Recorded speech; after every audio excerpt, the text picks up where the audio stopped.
Okay, so what we're going to be doing today is section 4.4, which you can think of as expressing something as a function of something else. Okay, so one thing that people use math for is to model things in reality. And then you have something in reality and you try to describe it using mathematics, and and then once you get this description of it, this mathematical description of it, then maybe that description reveals some subtlety or some fact about the situation, the real life situation that you didn't notice before. Okay, that was hard to notice from the situation itself.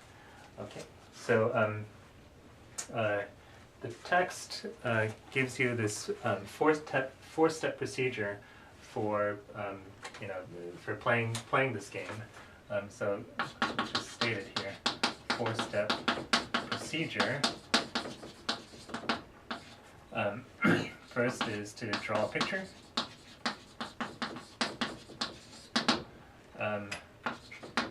Two, state specifically what is desired, and you in this step you assign variables, right, to significant quantities.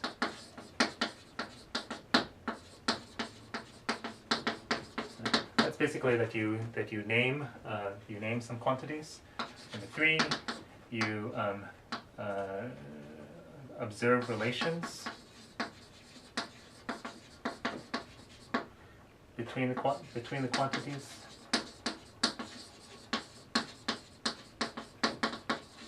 And the last thing you do is try to find an expression for whatever as a function of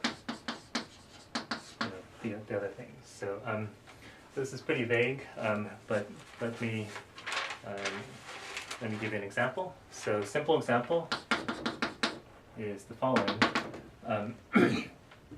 So this is example 7 in your text. Two numbers sum to 8. Okay, and you want to express the product as a function of one of the numbers.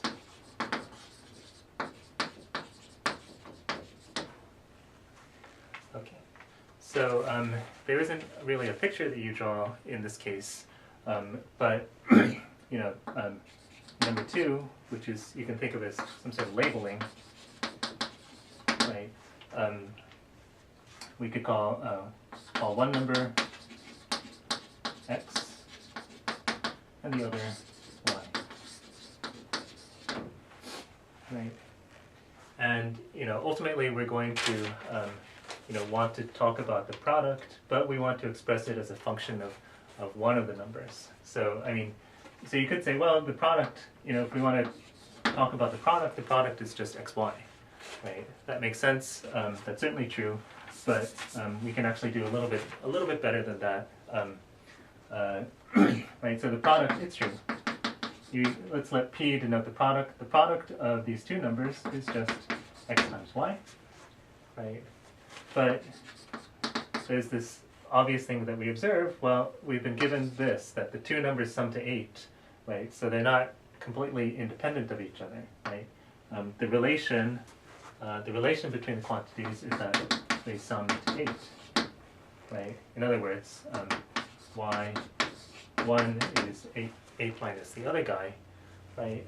And so so you can simplify this, right? It's, P can be really thought of, it's simpler to think of this thing as just a function of one of the numbers, because once you know one of the numbers, then you know the product, right? It will be that number times the second number, which is 8 minus x, right? So knowing just one of the numbers gives it to you. Okay. So that's basically the game that's played in this section, and it's not a very exciting game. It's you're trying to express, you have some situation, and you're trying to express something in terms of one of the quantities involved. Okay, and maybe at first glance it appears that it depends on a couple of quantities, but you realize that the quantities are related, and so really it's just a function of one variable, not a function of two variables. Okay, so in this section it's just about how to playing the game of recognizing what appears to be a two-variable function, a function of two variables, as actually a function of one variable. And then in the next section, we'll see how that how we'll use the description to get information about the situation. Okay. Okay. So let me do another example. So I just give a couple of examples of how to do this. Okay.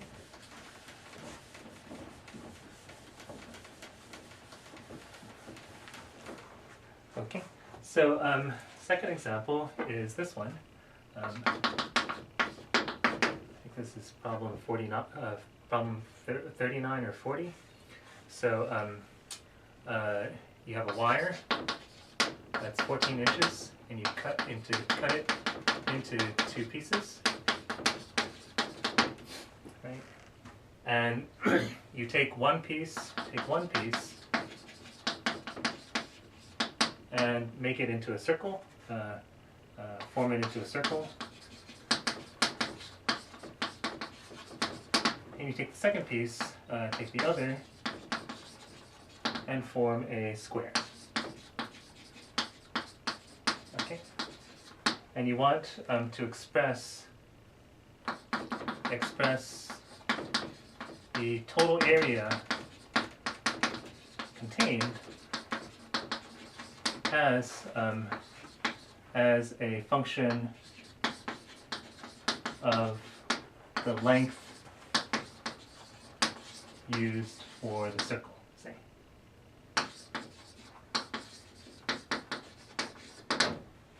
Okay. Okay. So you have this wire, right? You have this wire, 14 inches long. You cut it, right? And you use the first piece to make a circle, and you take the second piece and you fold it, right? You fold it into a square. That square is too big. Right? You fold it into a square, and then you want to express the total area. Let's call this thing x, right? Call this thing x, and call this total thing, this length y.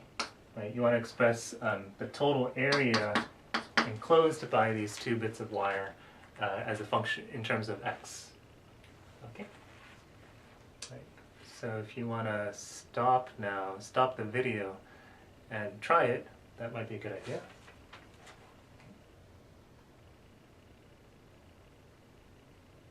All right, maybe I'll just stay here and wait. No, stop the video. Okay, anyway, presumably you've come back. Okay, so I've already started to do step 2. I've done step 1, the drawing of the picture. Step 2, I've started to label, right? And you know that the total area, well, let's think about it. Well, let's see, the perimeter of the circle is x, right? I'm sorry, the circumference of the circle is x, right? And the circumference of the square is y, right? So if we're thinking about the area, well, let's do the easy one first, right? If the perimeter here is y, then each of these guys is a quarter y, right? Quarter y, quarter y. Each of these lengths is a quarter y, and so the area here is y squared over 16, right? That's the area inside the square, right?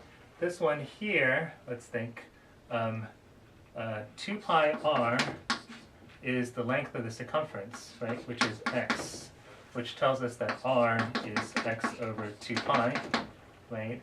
And so the area here, right, the area of this guy, right, is pi r squared, right? So the area of the circle, say, is the area of the sphere, I'm sorry, area of the square was 1 over 16 y squared. And the area of the circle is pi r squared, where r is x over 2 pi, right? And so we end up here with, well, one of the pi's vanishes, x squared over 4 pi is the area here, right? Okay, so what's the total area, right? Total area is x squared over 4 pi plus y squared over 16, right? And sort of on the surface, it looks like it is a function of two variables, but of course, y and x are related, right? Y is 14 minus x, and so you get that the total area, let's call it a, as a function of x, right, is x squared over 4 pi plus 14 minus x, all a squared over 16. Okay. Okay. So again, it's sort of obvious, right? If you know the length, here, if you know the length of the first piece, then everything is determined, right? Then you can figure, you don't need to know the length of the second piece because you already know the length of the second piece, right? It's 14 inches minus y, right? And so the area is again just a function of one variable. Okay. Okay. Let's do another example.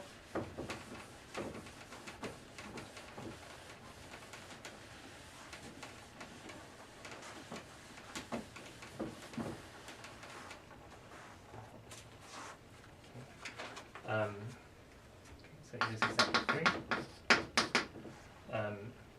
So you have a circle, and the circle has diameter of 8 centimeters. Okay. And you have a bunch of rectangles, okay? And the rectangles are all inscribed inside of the circle. Okay, so their corners are lying on the circle. They're inscribed inside of the circle, and you're calling this thing W, right? Calling this thing W, and you notice that as W changes, then the perimeter, that is this total length of the sides, the sides here, the perimeter changes, right? As W, right, for a very tiny width, right, you're going to get something like this. Right? Your rectangle would be like this, right, and your perimeter would be close to 16, right, close to twice the diameter, right? Okay, so right, for a very wide width, well, again, you'd have something like this, and again, the perimeter would be close to 16, right? And in the middle, something else happens, maybe. Okay, so the question is to express the perimeter as a function of the width. Okay, I've already started the modeling game by calling the width W. Okay, so here is our circle, here is our inscribed rectangle. We're calling this W, and if we want, we can call this thing height, H, right? Call this thing H, and of course, right, so the labeling is done. Step 1, step 2 are done. We've drawn the picture, we've put labels on it, right? And the perimeter, let's call that P, is a function of W and H. Of course, the perimeter will be 2W plus 2H. Right. Okay. So that looks good, but in fact, we can do a little bit better than that, and we must do better than that. We must express perimeter as we want perimeter to be just a function of W, right? Because look, once you know the W, the H is determined, right? So the H can't vary freely independently of W. Okay. So you look at it and you say, well, what's the relation? What's the relation between H and W? Okay. Again, if you want to stop and think about it, now would be a good time. Okay. So now you're back, and what's the answer? The answer is that, of course, well, you know that this is H, right? Because that is the diameter. That's the diameter of a circle, right? And so you know that Pythagorean theorem, W squared plus H squared is equal to 64, right? Pythagorean theorem. Okay. So in other words, H is 64 minus W square rooted. Squared. W squared square rooted. Okay. And then we can use that. So we say that the perimeter, in fact, can be realized as just a function of W, namely 2W plus 2H. Right? That's kind of a nice formula. Right? You see how the perimeter really depends on the. You see exactly how the perimeter depends on the width.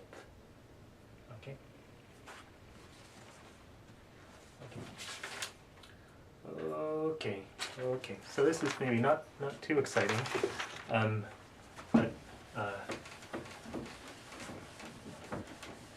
maybe not. Let's go to the end of it. Even if it's exciting, we have to. Even if it's not exciting, we have to finish it. Okay. So here is maybe the hardest examples we'll do. So you have a cylinder. So given a cylinder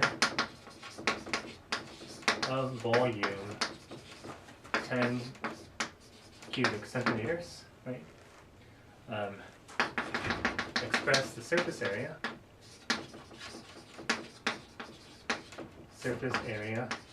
of the thing, of the cylinder, right? The cylinder, you have a can, right? Express the surface area of the can as a function of the radius of the base,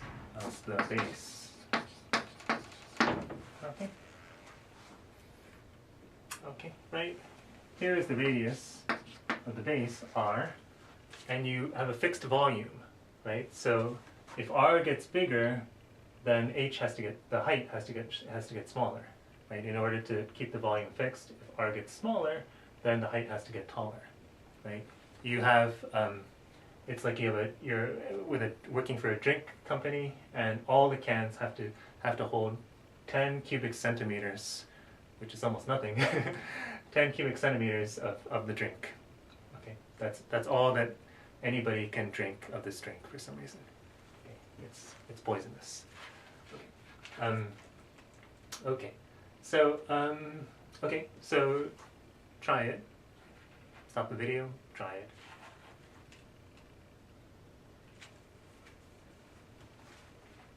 Okay, you're back. So express surface area as a function of the radius of the base. You say, okay, well, let's label some things here. Let's call this thing H, of course, right? And we want to express the surface area, right? So let's call it the surface area S, right? We know that S could be considered a function of R and H, right? What's the surface area? Well, we've got this disk down here, and we've got this disk up here, right? Each of them is pi r squared area, right? So we've got two of those guys, 2 pi r squared, right? And then we've got the outside here, right?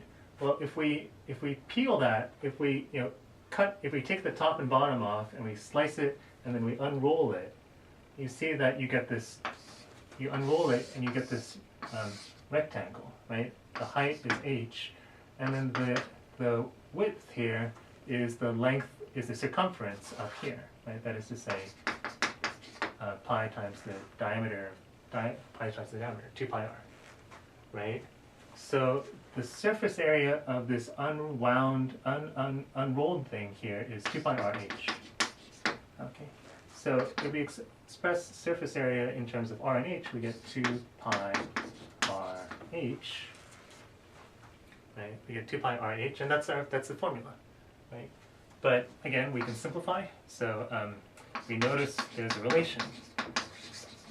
Notice a relation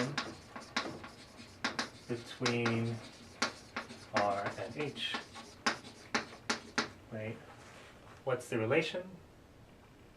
Well, you can think about it.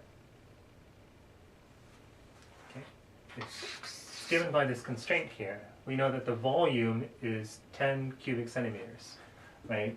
So the volume, well, what's the volume? So the volume of this thing is pi r squared times h, and we know that the volume is equal to 10, right? So what does that tell you?